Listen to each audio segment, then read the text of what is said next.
प्यारे बच्चों, नमस्कार। मैं बलजीत सिंह, आपका विज्ञान अध्यापक। कल हमने तीसरे पाठ में जानतर रेशों के बारे में जानकारी प्राप्त की थी। मुख्य रूप से दो तरह के जानतर रेशे जो हैं वो बताए गए थे, ऊन और रेशम। ऊन जो है वो मुख्य रूप से भेड़ों से प्राप्त की जाती है। अन्य जंतु जिनसे ऊन प्राप्त की जाती है उनके बारे में भी हमने कल जानकारी प्राप्त की थी। आज का जो हमारा टॉपिक है, जो ऊन इन जंतुओं से प्राप्त की जाती है उसको वस्त्र बनाने के योग्य, यानी उनका संसाधन जो है वो किस प्रकार से किया जाता है, संसाधन में कौन कौन सी प्रक्रियाएं जो हैं वो अपनाई जाती हैं, वो आज के लेक्चर का हमारा टॉपिक रहेगा। तो भेड़ से जो ऊन प्राप्त की जाती है उसको वस्त्र बनाने के योग्य बनाने के लिए मुख्य रूप से 6 चरण जो हैं वो अपनाए जाते हैं। और इसमें सबसे पहला जो चरण है वो है ऊन की कटाई। जैसा कि इसका नाम है, ऊन की कटाई। भेड़ के शरीर से बालों को जो है वो त्वचा की एक पतली परत के साथ ऊपर की जो खाल होती है जिसमें मृत कोशिकाएं होती हैं उनके साथ ऊन जो है उसको उतार लिया जाता है। ये ठीक उसी प्रकार से है जैसे हम अपने बाल कटवा करके आते हैं। इससे भेड़ को जो है कोई नुकसान नहीं होता, उसे कोई हानि नहीं पहुंचती है। प्राय ऊन की कटाई का जो काम है वो गर्मियों के मौसम में किया जाता है ताकि जो पशु है उसको सर्दी जो है वो ना लगे। गर्मियों में ज़्यादा बालों की आवश्यकता नहीं होती, इसलिए गर्मियों में के सीज़न में जो है ये कटाई का कार्य किया जाता है। तो सबसे पहला चरण दोबारा से ऊन की कटाई। इसमें मुख्य रूप से ये लाइन आपको अंडरलाइन करके दिखाई गई है कि भेड़ के बालों को त्वचा की पतली परत के साथ शरीर से उतार लिया जाता है। इसको हम बोलते हैं ऊन की कटाई। जैसा कि ये चित्र भी दिखा रखा है आगे आपके, यहाँ पे एक व्यक्ति जो है भेड़ के शरीर से ऊन जो है उनको उतार रहा है। अब इसके पश्चात जो है वो आता है दूसरा चरण, जिसको हम बोलते हैं अभिमार्जन। अभिमार्जन का मतलब होता है साफ सफाई करना। अब त्वचा के सहित जो बाल हमने भेड़ के शरीर से उतारे थे उनको बड़ी बड़ी टंकियों में, जैसा कि ये चित्र के अंदर दिखाया गया है, बड़ी बड़ी टंकियों के अंदर डाल करके अच्छी तरह से धोया जाता है।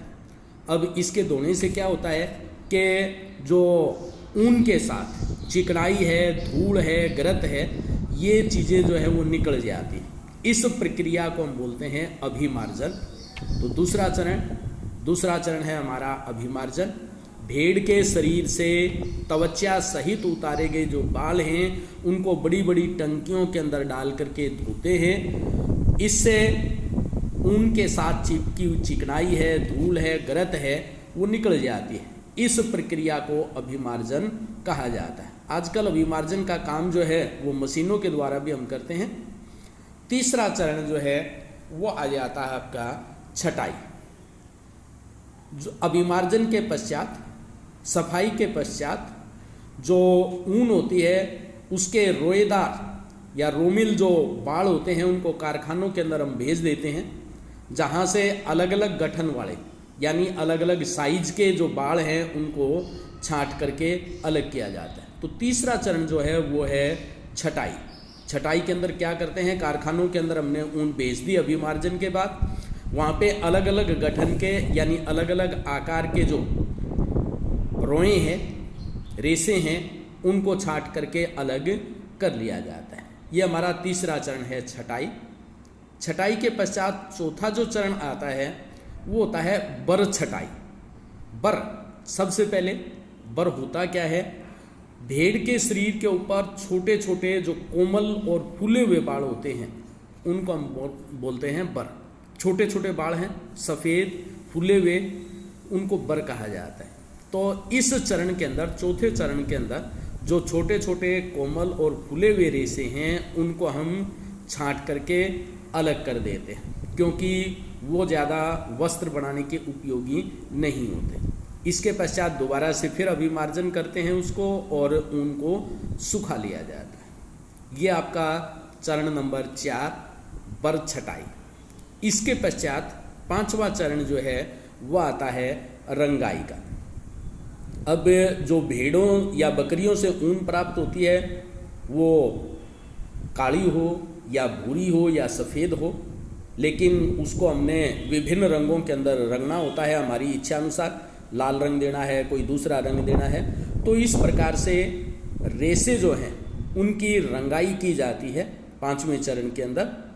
तो ये प्रक्रिया कहलाती है रंगाई। चरण 5 में जो रेसे हमने 4 चरण में, चौथे चरण में प्राप्त किए थे, उनको विभिन्न रंगों में रंग दिया जाता है। इस प्रक्रिया को रंगाई कहते हैं। और आखिरी जो चरण है वो कहलाता है रीलिंग। जिस तरह से इसका नाम है रीलिंग, यानी धागे बना करके उनको लपेट करके इकट्ठा करना। अंतिम चरण है ये रीलिंग का। रेसे जो हैं रंगने के पश्चात उनको सीधा करके सुलझा लिया जाता है और फिर उनसे धागे बनाए जाते हैं। लपेट करके उनको धागे में परिवर्तित कर देते हैं। जिस तरह से सूत की कताई करते हैं उसी तरह से इनकी कताई करके और इनके धागे बना लिए जाते हैं। अब जो लंबे धागे हैं उनका उपयोग हम स्वेटर वगैरह बनाने के लिए कर सकते हैं। तो ये हमारे संसाधन के 6 चरण थे। दोबारा से एक एक करके जल्दी जल्दी इनको हम दोबारा से फिर पढ़ते हैं। सबसे पहला चरण जो है वो है ऊन की कटाई।